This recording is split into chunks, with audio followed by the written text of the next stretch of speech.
Thank you for joining us today. Let me start with something important. The Human Rights Committee has made a key recommendation to the government.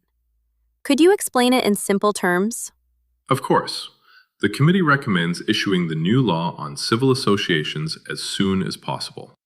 In simple words, they are asking the government to finalize and adopt this law without delay. Why is this important? Because civil associations and NGOs are part of a healthy society.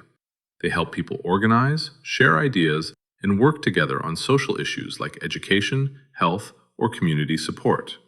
The committee believes that the new law should make national practice fully consistent with international human rights standards, especially the right to freedom of association. This means people should be able to establish NGOs easily, register them without unnecessary delays, operate them without fear, and maintain their independence. If the law is clear and supportive, it builds trust between citizens and the state. It also encourages participation, transparency, and cooperation. And of course, this can strengthen development because strong civil society organizations often help governments serve people better. So the idea is to remove unnecessary restrictions? Yes, exactly. Many countries have rules that are too complicated or unclear. For example, organizations may face long waiting periods, excessive paperwork, or unclear approval processes. The committee is saying, simplify procedures, clarify the rules, and protect independence. NGOs should be able to manage their work, funding, and activities within the law, but without unnecessary interference. When restrictions are reduced, more people can participate in public life. Young people, women, and local communities can organize and contribute. This is not only good for human rights, it is also good for social stability and economic development. So the recommendation is not only legal, it is also practical and beneficial for society as a whole. Let's move to education. There was a ministerial decision about student affairs. What changed? Yes, a ministerial decision introduced new regulations for student affairs in public schools. These regulations include measures to protect students from corporal punishment and other forms of physical discipline. This is an important step because schools should be safe spaces where students feel respected and protected. When children experience violence at school, it can affect their learning, their confidence, and their mental health. The new rules encourage teachers to use positive discipline methods instead.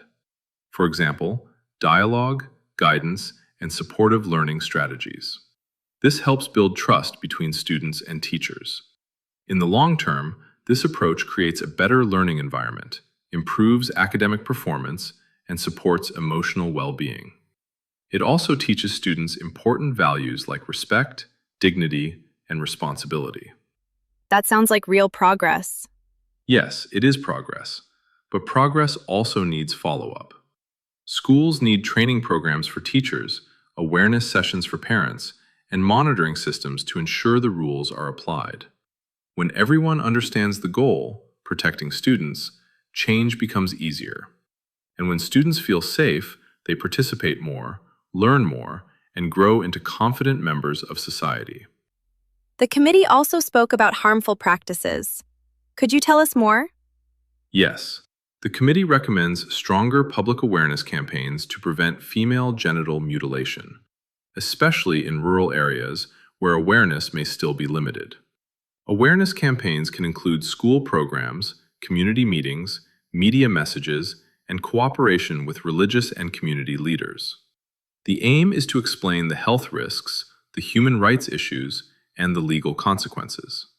In addition, the committee suggests creating a national database to document reported cases. This is important because good data helps policymakers understand the real situation. They can see where the problem exists, whether it is increasing or decreasing, and what kind of support is needed. With accurate information, governments can design better policies, support affected communities, and respond quickly to violations.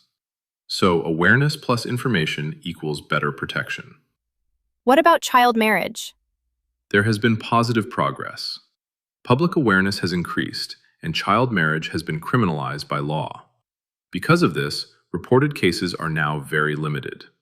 However, the committee stresses that we should not stop our efforts.